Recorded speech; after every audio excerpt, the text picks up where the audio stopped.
Welcome back, everyone. In this video, I've got a lens that I want to share with you. This is the Panasonic Lumix S 100 to 500 millimeter f5 to 7.1 OIS telephoto zoom lens. I've had this lens for a few months now, and I've been trying to find a way to get this into my own workflow. As most of you guys probably know, I'm not a wildlife guy. I'm definitely not a sports photographer. And if I want to share this with you, I want to have really good images to share, and I want to find a way to fit it into my workflow. I live more on the art side of things. And so if you've followed my channel for a while, you know that I shoot a lot of ballet and dance images.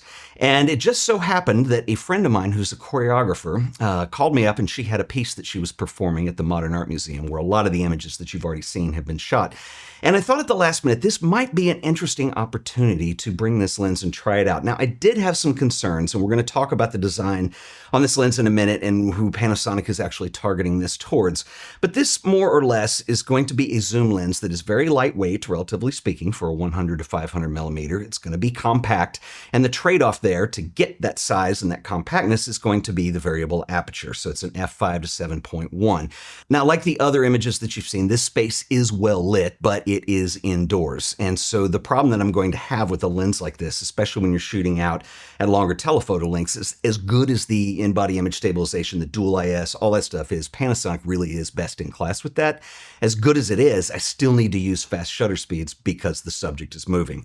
So I want to show you some images, and I want to show you just how impressed I am with this lens and really with the S1R2, because it's a great system. I think Panasonic have done an amazing job with this. But let's look at some images here. Okay, so I want to start with this image here so you'll get an idea of what I'm talking about. So one of the concerns that I had is when you're shooting a subject that's in motion sometimes, I needed to go with higher shutter speeds, and that meant higher ISOs because we don't have the brightest aperture in the world on here. But I want to show you something. When you zoom in on this, and typically noise hides in the shadows down here, this is at ISO 6400. And I realize you're looking at the black and white conversion, but if I go back to the original RAW, just as it comes in, you can see there is some noise, but the S1R2 handles this extremely well for ISO 6400. I'm very pleased with the results that I'm getting out of here.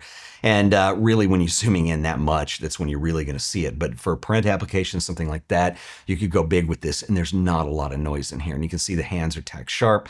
I'm really impressed with the performance that I'm getting out of this combination. I think that it's incredible. I'll show you another image here. This is one where the subject is moving, and you can see that this particular shot was at ISO 3200. This is 500 millimeters of focal length, and my shutter speed is 1/640th of a second. And I am freezing motion in this, and it looks incredible. The detail is good.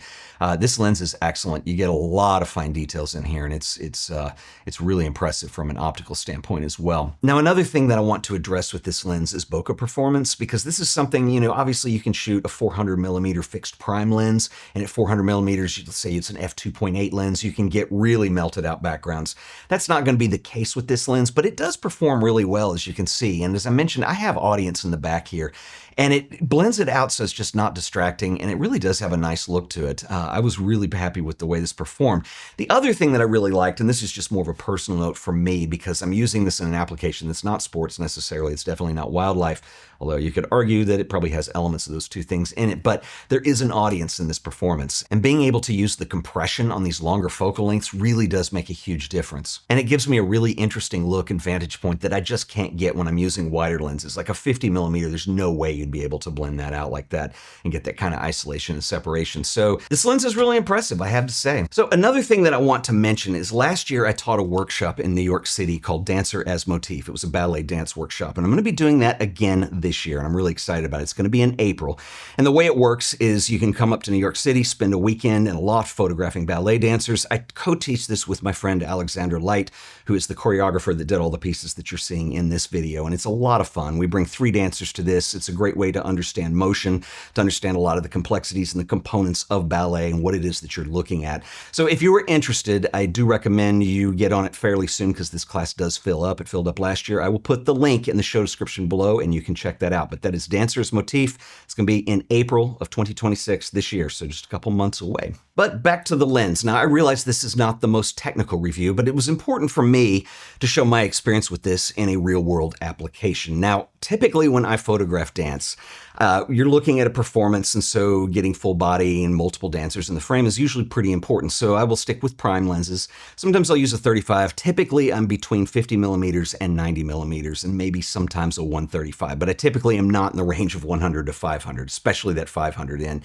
But what this did for me is it really opened my eyes into this whole new viewpoint that I could get into the work that I was already doing. And so rather than capturing full body or multiple dancers at a time, you can focus in and just do something like a gesture or an expression. You don't have to include the full body all the time. The other thing that I really loved about this is there's some problematic things about that space that those performances are in. One of the things is that as beautiful as the architecture is over there, it's a Tadoando building, but it's got a lot of hard vertical lines and a lot of windows in the back, and that's something that can really destroy a shot sometimes. The other thing is it is open to the public, and you get people who show up looking very comfortable, and they come as they are, and so sometimes the audience can be distracting too, because I really want to just show dance. And so this is a different way of being able to isolate the subject, but also the compression that you have when you're shooting this long. It really adds an interesting element because it puts the dancers kind of in context with an audience sometimes, and especially when I go black and white with these, I feel it's a look that actually works really well. Now, there are other options for telephoto lenses that you can get with wider apertures or consistent apertures.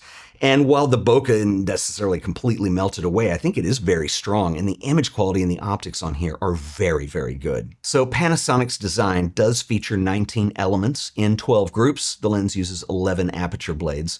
There is a removable tripod collar, which also rotates for both portrait and landscape orientation. You can take it off. That's what I did. All the shots that you're seeing here were handheld because I got to be able to move around and get different angles.